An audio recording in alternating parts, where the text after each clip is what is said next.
Жалпыңыздарга ассаламу алейкум, урматтуу биздин Аалам Кабар YouTube баракчабыздын көрүүчүлөрү, туугандар, амансыздарбы, кандайсыздар? Сиздерге адаттагыдай Ноокат шаарынан жагымдуу ысык-салам айтабыз. Бүгүн 2023 жылдын 16 май күнү болуп калды. Сиздерге Ноокат шаарындагы валюта курс бааларын тааныштырабыз. Андыктан баарыңыздар колдоо иретинде бир лайк менен кирип келиңиздер. Ноокат шаарындагы бүгүнкү валюта курстары кандай болду? Байтүшүн банкта рубльдун маанайы жок, туугандар, мына ушундай болду.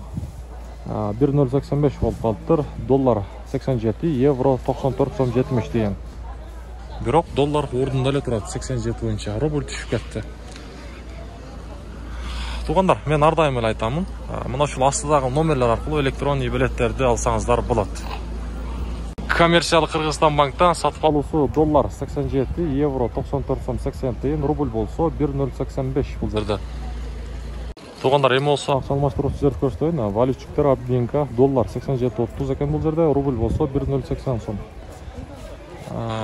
Кийинки обменкадагы бул жакта рубльдү койбоптур, караңыздар туугандар. Доллар 87.20.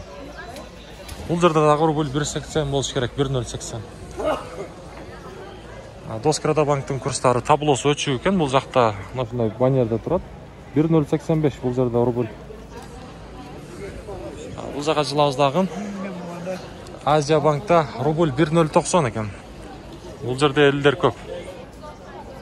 Эң жакшы курс ушул банкта окшойт. Рубль 1.090, евро 95, рубль болсо, доллар болсо 87.30. Кечиресиздер туугандар.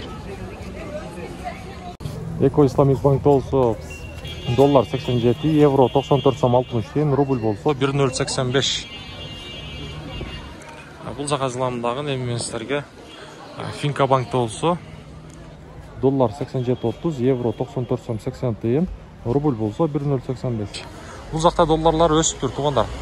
Бүгүнкү Ноокат шаарындагы валюта курстары туугандар мына ушундай болду. Буюрса жаңылыктар болсо сиздерге алдыда жеткирип берип турабыз. Андыктан ар дайым биз менен бирге болуп туруңуздар. Каналга катталганды дагы унутпайлы туугандар.